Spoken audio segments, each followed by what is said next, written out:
So we'll get started straight away, Majeda. Yes, Would you be okay to introduce yourself? yes. My name is Majeda Khouri. I'm from Syria. I'm a human rights activist originally, but when I came to the UK, started doing cooking classes. Then I became a chef, and now I have a business called Syrian Sunflower. It's a small business.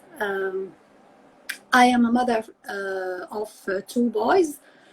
Actually, they are young men, 19 and 17 years old. Yeah, I came to the UK 3 years ago. Mm. Um, Great, thank you, Majeda.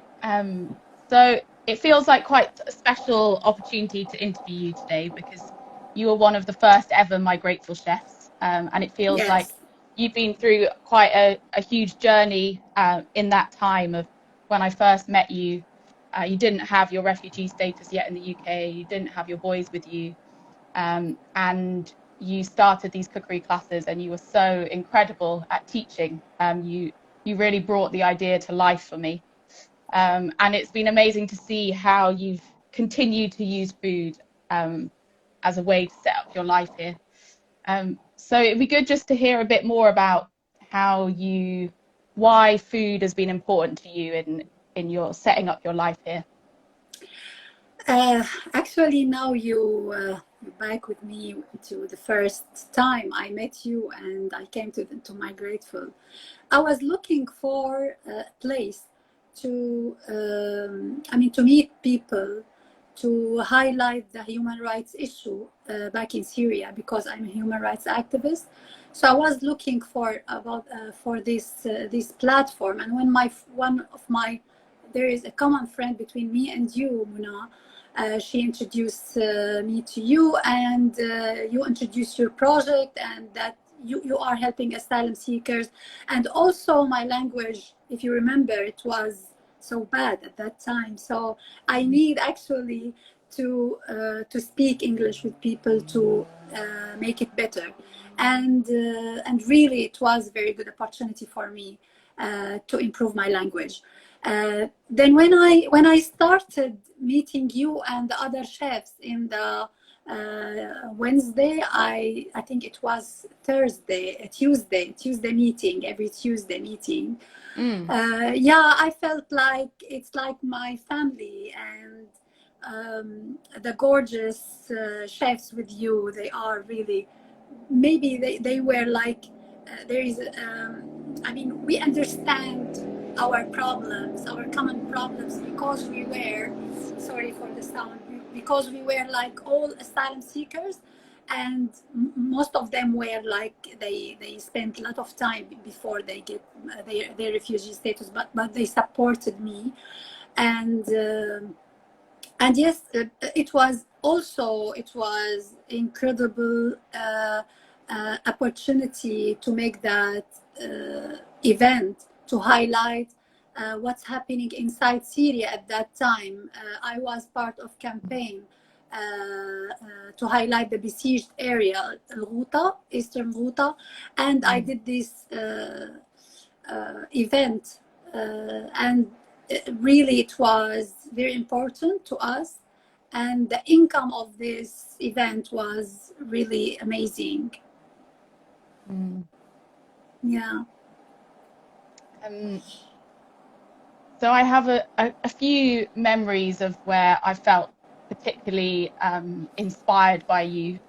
One of them was when um, at the Forward Institute, you were catering for this dinner party, and there was people that work at charities were invited to talk with lots of men that worked in the army. And Majeda presented the food with a T-shirt on saying "Stop bombing Syria," um, which I've seen you wear a lot, this T-shirt. And there was one particular situation where she was asked to take the T-shirt off and refused to take it off, which I was very proud of her for. Um, Yeah. but yeah, could you tell us a bit more about the other ways that you have used the cookery classes or your cooking for your activism? uh, I believe that because the food is one of the most important thing from my culture. It's one of the tools. I could use it to introduce myself as a Syrian woman. So because it's part of our culture, and I believe that when we share food, we share love. I usually used to cook to my family and friends back in Syria just to spoil them and to tell them how much I love them. I use this skill usually. So when I thought I need something to introduce myself in a good way in this society and to tell them really what's happening in Syria, and to let them listen to me. And the food was very good skill and very very good tool. And because when you share food with people, you can make them listen, not just listen by hearing, not just hearing it. They will listen and they will really want to support. And that's what happened. Actually, I want to speak a little bit about that. In last year in Refugee Week. So I invited to make cooking classes in one of the restaurants here in London with a famous chef actually. But these restaurants, they didn't allow me to wear a t-shirt, my t-shirt, which is carrying a message. I always wear this t-shirt in my job, in my cooking classes, and in my events, which I cook for it. So I always used to wear it. It has a message like Save Syria. I wrote Save Syria in the back and Stop Bombing Idlib in the front of the t-shirt. But they refused to do this, and it was a problem for me. And I said to them, I don't want to do this class because this is a refugee week.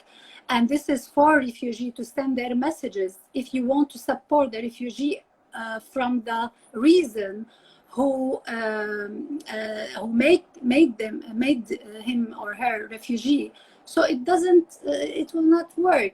So I need to send my message in this, especially in this time. It's my opportunity. And actually they refused, but I did all the interviews at that time with the t-shirt. But while I was cooking, or while I was present the food, they refused. They didn't allow me to do this. But actually I did what I want at that time, and I'm very proud of myself. Yeah, should be. And thank you for supporting me at that day. Really, you supported me when they called you, and you really, I was very happy because you supported me in this, and you said to me, please do, and keep your t-shirts. Yeah, well, I've always felt that, the cookery classes are also a platform for you to tell people about your life and about what's happening in Syria. So it's important that you have the chance to share with people.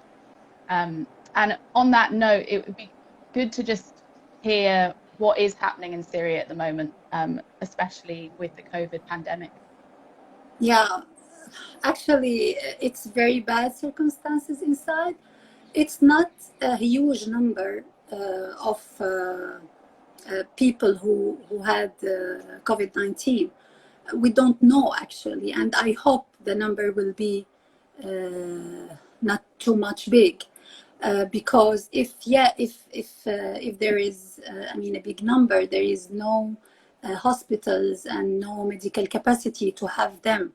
So it will be disaster, because Syria was for 10 years in a war, and then now it's down on the earth, and it's not, it's not ready for this pandemic.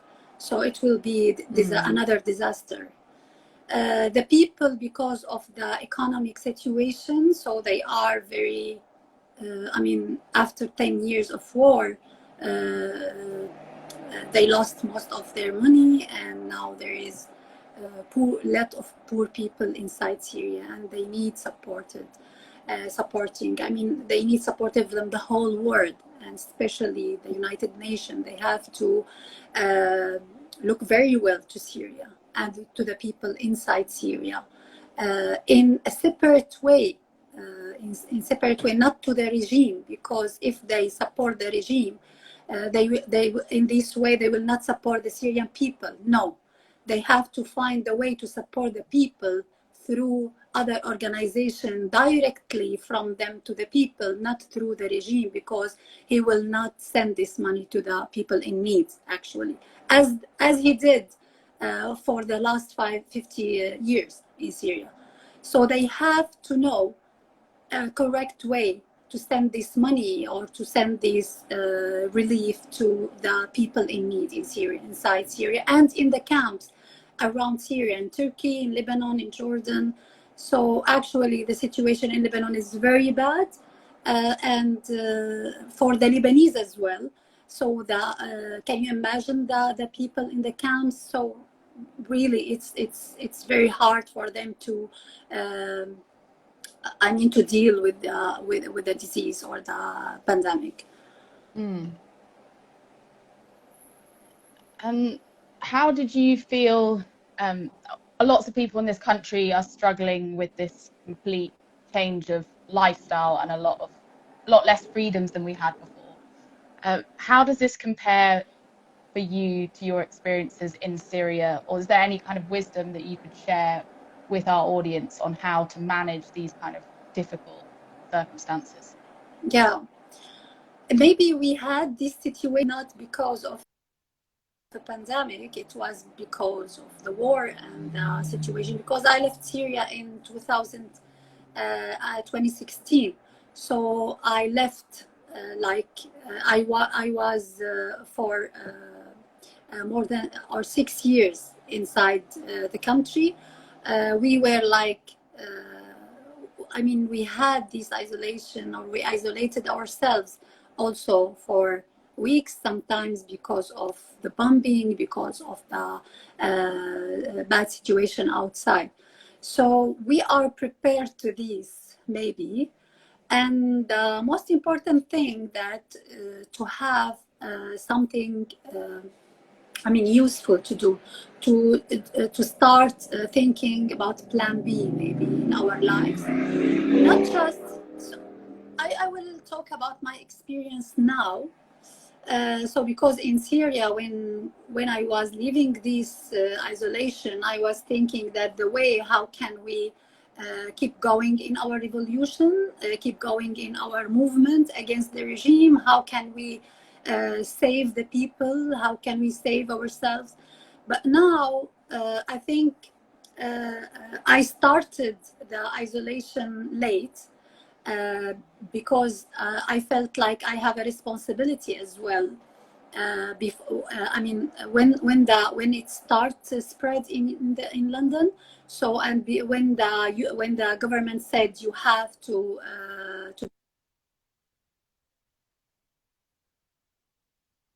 for my neighbors, the old persons, neighbors in my building, and for my friends who isolated themselves early because they have special needs, or many people I know them, so they isolated themselves. So I was just buy ingredients, food, and some stuff.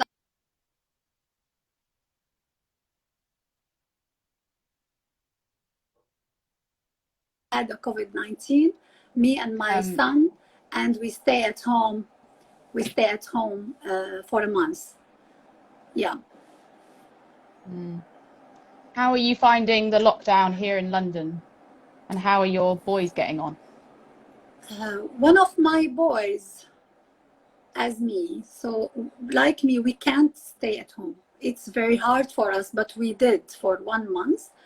But one of my boys, every day, he didn't stop to go to the park every day to run, but he was putting the mask and gloves, and he take care of social distancing, but he had to go every day to practice, to work out, because he can't stop this. He can't stay just like this at home.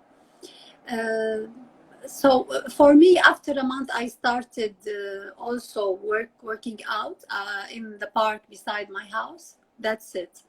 And 2 weeks ago, I started looking for opportunities. And because it was Ramadan, I had many opportunities to cook for people in need in Ramadan, especially the asylum seekers. Through one of, I did 4 days. Every day I was cooking for 50 person, a meals for iftar. And I did 100 meal as a volunteer to the homeless also at the beginning of Ramadan. Yeah. Wow. And you said to me that you had some good news about your son going to university. Yeah. My oldest son applied to Cambridge, and when I had 1 month before the quarantine, I had a cooking class with Migrateful, and while I was preparing myself to start the class, so he sent me a message that, Mom, Cambridge approved my application, and now I'm student. I'm Cambridge student. So, yeah, it was very. It was very tough. It touched me because when we came to the UK, when my boys came to the UK, it was very hard to find schools for them, and every school was said they are late, and it was hard. But this school, their school, I said they are very. They are clever, and just test them, and I think you will take them. It was very hard, and finally they said yes, we will take them to our school. And now this year 5 of this school, 5 students from this school applied to Cambridge, but just Hadi, who took this opportunity, or who accepted there. And I'm so proud of him, actually. So proud of him, yes. Oh, that's amazing. Yeah. Well, we're nearly finishing up, but I wanted to ask you what your favorite Syrian dish is and why. Harra Isbao. It become very famous dish now in London, because from the first day I start cooking, I start cook this dish. It reminds me my family. It reminds me my home country. It's very traditional dish, and it's very. It's not. It's not. It's very special. It has very special taste, like the sweet and sour, using the tamarind in a special way. Really, and you know that in my classes 2 years ago and until now, I do this with all the participants. I do this dish, and all of them like every time they said, wow, it's very special and it's very nice. So I like it. And because all the Syrians, especially in Damascus, from where I am, they like this dish, and they do it maybe sometimes once a week or twice a week. I have tasted it, and it is incredible. Yeah, it is. Okay, well, that's the end of the 20 minutes. Is there anything else you would like to say, Majeda? Actually, I want to say that Migrateful, keep helping the chefs in any situation. Also, I respect this, what you are doing now, especially in the quarantine, and because my work, my jobs stopped now through my company, the Syrian Sunflower, because I'm doing events, and now all the events are cancelled until next October, and you supported me through do these online courses, and supported the other chefs, and really I appreciate this very much. And it's good to be in contact with people through Migrateful. I'm very happy to to be part of your project until now, from the first until now. And I want to say the final thing, that now, because I start think the plan B for my job, because I can't do events anymore until the COVID-19 stopped. So I am on keto diet now, and I am thinking that I can make the Syrian food in a keto way, and I can cook it for people who want to go through keto. So I will start in this maybe a month after. And yes, if anyone wants to know about this, they just want to follow me through Instagram and my Facebook page, the Syrian Sunflower Kitchen. Great. Well, we'll share more information about that when it's ready. Yeah. Okay. Thank you so much, Majeda. It's really nice to speak to you. Thank you, Jess. Yeah, nice to speak to you Thank you. too. Thank you. Bye-bye. All right. Goodbye. Bye.